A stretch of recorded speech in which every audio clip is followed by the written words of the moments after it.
تمر بها سوريا، فتحت مصر أبوابها أمام اللاجئين السوريين لمساندتهم وتقديم المساعدات لهم،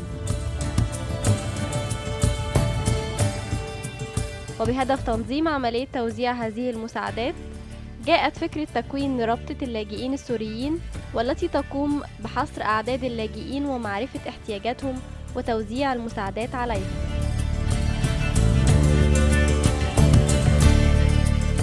الرابطة بيأسسها مجموعة من السوريين بالتعاون مع شباب مصري، وذلك لتوفير السكن والاحتياجات الأساسية للمعيشة.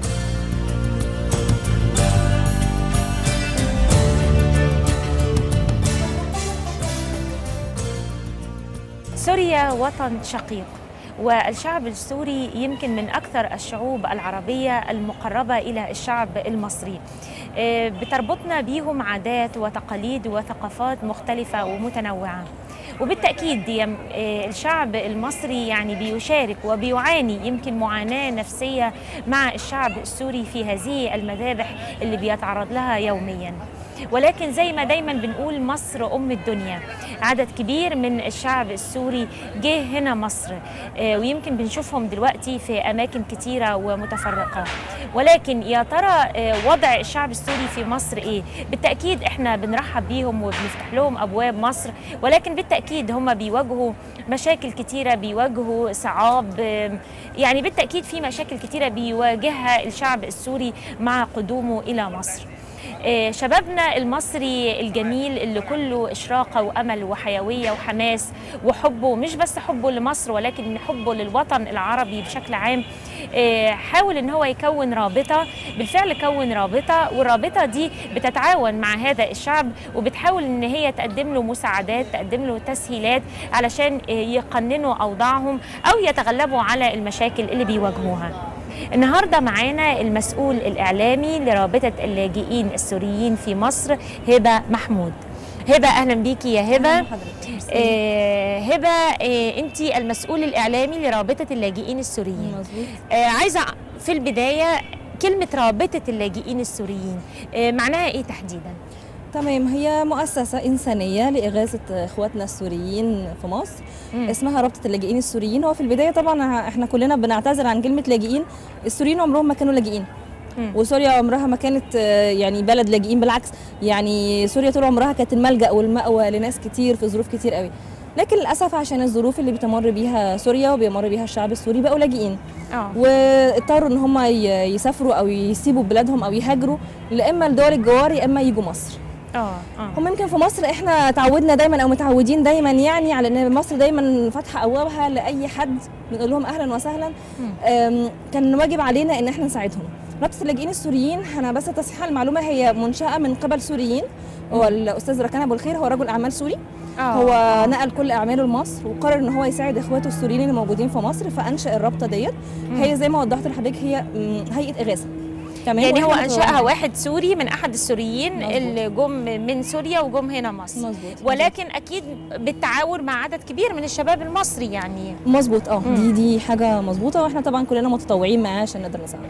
كام تقريبا عدد الشباب اللي هو مشارك في هذه الرابطة؟ لا، ما عنديش عدد معين او ما عنديش ارقام معينه، لان في ناس كتير جدا بتساعدنا جوه الجامعات، في ناس بتساعدنا بتيجي مثلا تساعدنا في ترتيب الحاجات اللي احنا بنوصلها للاسر. لكن عدد معين لا، يعني ما عنديش عدد معين. ما فيش عدد معين. طيب نتكلم في الموضوع وندخل في موضوعنا على طول يا هبه. ايه الخدمات اللي بتقدموها للشعب السوري اللي جه هنا مصر؟ تمام، هو خليني اوضح بس في الاول ان عدد السوريين في مصر رقم يعني ما حدش ممكن يتخيله. هم 100,000 سوري، ده الاحصائيات بتقول كده، بس الاحصائيات الرسميه بيقولوا ان هم تقريبا 50,000. ده طبعا المفوضيه. طب الاحصائيات دي ايه الجهه اللي قالت لك هذا الرقم يعني؟ مفوضيه شؤون اللاجئين، الامم المتحده لشؤون اللاجئين، هي اللي وضحت لنا الارقام دي، ودي الارقام الرسميه. لكن طبعا هم اكتر من كده بكتير، يعني اكتر من 100,000 ولا اكتر من 50,000؟ اكتر من 50,000. هم ممكن يوصلوا ل 100,000. هل معظمهم هنا في القاهره والجيزه ولا في منهم كل المحافظات؟ معظمهم في مدينه 6 اكتوبر او في محافظه 6 اكتوبر. لكن طبعا هم منتشرين او موجودين في كل المحافظات طبعا يعني. ايه بقى الخدمات اللي بتقدموها لهم؟ بتتواصلوا معاهم ازاي؟ تمام، احنا اول خدمه بنعملها طبعا المواد الغذائيه. احنا بنقدم كل اسبوع للاسر السوريه سله غذائيه. احنا تقريبا عندنا حوالي 500 اسره بنعمل لهم طبعا لو جاي طلاب مثلا المفروض يسجلوا في المدارس او يسجلوا في الجامعات، بنساعدهم ان احنا نوصل لهم مثلا لمكتب الوافدين، للسفاره الخارجيه علشان يقدروا يوثقوا ورقهم ويسجلوا في المدارس والجامعات. ايوه. طبعا بقى عندنا دلوقتي عياده طبيه، العياده الطبيه دي مكونه من عدد من الاطباء سوريين برضو متطوعين في كل التخصصات علشان طبعا علاج اخواتنا السوريين بالمجان هنا في مصر. يعني العياده الطبيه في برضو مجموعه من السوريين من الاطباء مظبوط اللي هم برضو جم من سوريا وجم هنا مصر تطوعوا ان هم يشتغلوا في هذه العياده الطبيه مجانا لعلاج السوريين. مظبوط مع ان الاطباء السوريين بالذات ما لهمش تصاريح في مصر، يعني ما لهمش تصريح عمل في مصر يقدروا يمارسوا عملهم أو يفتحوا عيادات او يشتغلوا في مستشفيات. ده مش متاح ليهم. بس برغم ذلك هم قرروا ان هم يبقوا متطوعين ويساعدوا اخواتهم السوريين الموجودين في مصر. لكن طبعا معظم التبرعات او كلها تقريبا جايه من الشعب المصري. طيب قولي لي هبه، ايه اكتر المشاكل اللي بيواجهها الشعب السوري لما بيجي هنا مصر؟ يعني انا تصوري ده شعب جاي من ثوره ومن حرب مع بشار الاسد والمعارضه، ويعني حروب قويه جدا ومذابح في سوريا، فبالتاكيد جايين معهمش اوراقهم، معهمش المستندات الرسميه بتاعتهم، شهادات مثلا الميلاد، يعني كل هذه المستندات ازاي بتقدروا تساعدوهم ان هم يستخرجوا المستندات دي عشان لو في طلبه عايزين يلتحقوا بمدارس او بجامعات او؟ ده حقيقي طبعا في طلاب جايين معاهم ورقهم، معاهم مثلا لو حد في مدرسه معاه اخر شهاده، في ناس مثلا لو لسه هتدخل الجامعه معاهم اخر شهاده مثلا الثانويه العامه. طب لو حد معهوش اخر شهاده؟ لا هو للاسف اللي مش معاه دوت بتبقى مشكله كبيره جدا. في حاجات بنقدر نستخرجها من السفاره السوريه وفي حاجات لا. فللاسف طبعا في ناس كتير جدا بتواجه مثلا ناس كتير عايزه تقدم في الجامعات ومش معاهم ورقهم. حد مثلا محول من سنه ثالثه في الكليه وعايز يدخل مثلا يكمل في مصر ومش معاه اخر بيان نجاح. هو في ناس خلينا اوضح لحضرتك ان هم هربوا في ظروف تحت القصف. انت اصلا في ناس ده اللي انا بقوله حتى هدومهم، يعني في ناس ما قدروش ياخدوا الحاجات اللي المفروض ياخدوها من بيتهم، يعني الحاجات الصغيره ما قدروش. فتخيل بقى اروح المدرسه واجيب ورق المدارس هناك بتقصف كمان، المدارس والجامعات بتقصف. طبعا كنا سمعنا عن حادثه حلب، جامعه حلب الاخيره. أيوة. طبعا فيعني حد تحت الجو ده كله، تحت القصف ده كله، ازاي يقدر يروح يجيب ورق او ياخد مستند؟ طبعا الموضوع صعب جدا. بالنسبه لشهادات الميلاد واستخراج جوازات السفر وتجديد الاقامه والكلام ده طبعا كله متاح وبنقدر نعمله، لكن استخراج شهاده جامعه او شهاده مدرسه ده طبعا امر صعب جدا يعني. طب هل ممكن السفاره السوريه مثلا هنا في مصر تتعاون معاكم في حاجات زي كده؟ لا خلينا نوضح ان السفاره السوريه مش متعاونه تماما، ان السفاره السوريه مع النظام واحنا ضد النظام. انا مش عايزه اخوض في يعني موضوع سياسي. لا بعيدا عن السياسه، احنا بنتكلم عايزين يعني نخدم هذا الشعب اللي هرب من هذه المذابح السوريه، يعني عايزين نتعاون معاهم. لا السفاره السوريه للاسف مش متعاونه على الاطلاق معانا، بالعكس يعني ممكن حد يروح ويجي لمده شهر علشان ياخد ورق. فالموضوع مش سهل جدا. ويعني انا بتمنى يعني احنا نساعدهم اكتر من كده ونساعدهم. يعني هو الفكره كلها ان انا يعني نفسي كمان مش بس مجرد تعليم وغذاء وكده، لا نفسي نساعدهم اكتر من كده بكتير. يعني لو قدرنا نوصل المساعدات لجوه سوريا، يعني انا اتمنى ان نقدر نعمل حاجه زي كده. لان الشعب السوري في يعني الوضع السوري لا يخفى على احد، والشعب أكيد السوري أكيد يعني كلنا بنسمع كل يوم الاوضاع اللي بيتعرضوا لها، كل يوم طبعا يعني شهداء وجرحى ووضع سيء جدا. يعني احنا عندنا قضايا محليه ومشاكل محليه كتيره، لكن برضو ما وصلناش للمرحله البشعه او الصعبه اللي الشعب السوري فيه.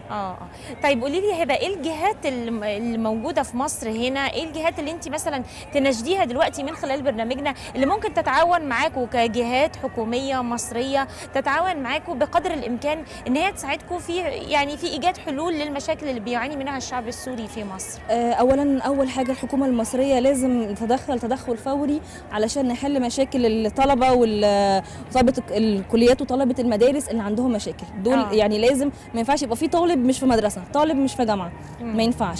دي اول حاجه. وزاره الصحه، في ناس جايه بامراض مزمنه، يعني احنا فتحنا عياده بس العياده مش بتعمل كل حاجه، محتاجين ادويه غاليه جدا، محتاجين عمليات. فموضوع وزاره الصحه اتمنى طبعا تعاون الوزير ويتدخل طبعا، يعني وزير التربيه والتعليم ووزير التعليم العالي يا ريت. رجال الاعمال احنا محتاجين، يعني انا مش هقول احنا طبعا عندنا ازمه وظائف في مصر، انا مش بقول وظائف بس، على الاقل يعني يقدروا يفتحوا مشروعات صغيره يفيدوا اقتصاد بلدهم واقتصاد مصر. يعني ده لو فتحوا مشروعات في مصر هيفيدوا الاقتصاد المصري طبعا، وهيفيدوا مصر وهيفيدوا اهل البلد، فده يبقى ميسر ليهم. طبعا زي ما توضحت في الاول، الاطباء السوريين ما يقدروش يفتحوا عيادات، ما يقدروش يشتغلوا بطريقه رسميه، ما يقدروش ان هم يشتغلوا في يعني ما لهمش تصريح عمل، وطبعا دي حاجه صعبه جدا ان عدد الاطباء السوريين في مصر كتير والصيادله. فاحنا نساعدهم عشان يقدروا يلاقوا فرصه او صحيح يا هبه.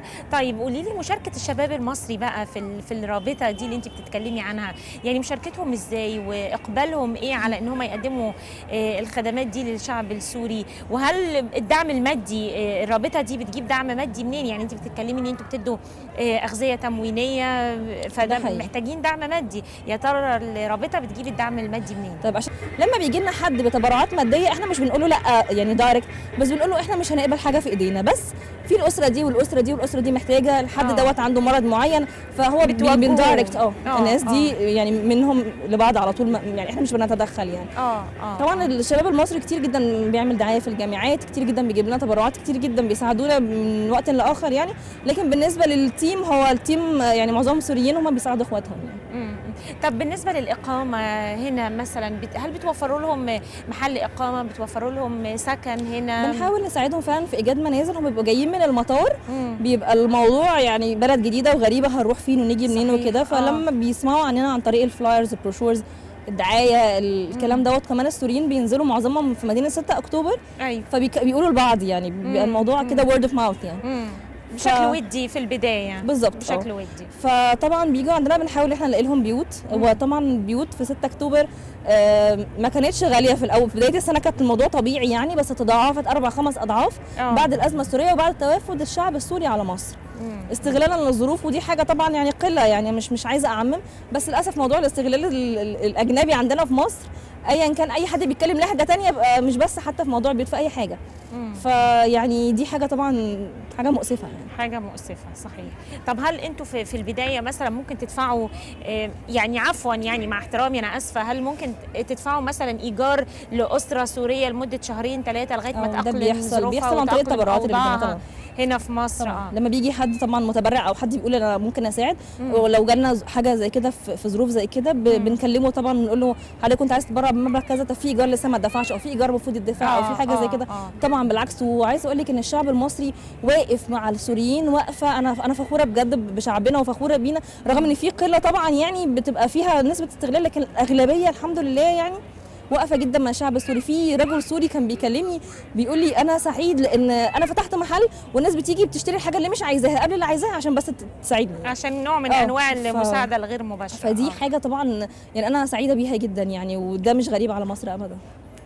بالتأكيد يا هبة، دايما بنقول مصر أم الدنيا، وطول ما مصر فيها شباب جميل زي كده وزي كل الشباب المصري اللي كله إشراقة وكله أمل والحماس والإرادة والعزيمة والحيوية، شبابنا المصري الجميل دايما بنفخر بيه في كل الأزمات وفي كل المناسبات الحلوة كمان، كلنا دايما بنفخر بشبابنا المصري. بشكرك جدا يا هبة، وإن شاء الله يبقى لينا لقاءات قادمة معاكي ونشوف أعمال أحسن وأحسن مقدمة كلها من الشباب المصري. شكرا يا هبة. أصحابي هنشوف دلوقتي معاكم تقرير، لكن هنرجع مرة تانية ونكمل فقراتنا مع أيامنا، خليكم معانا.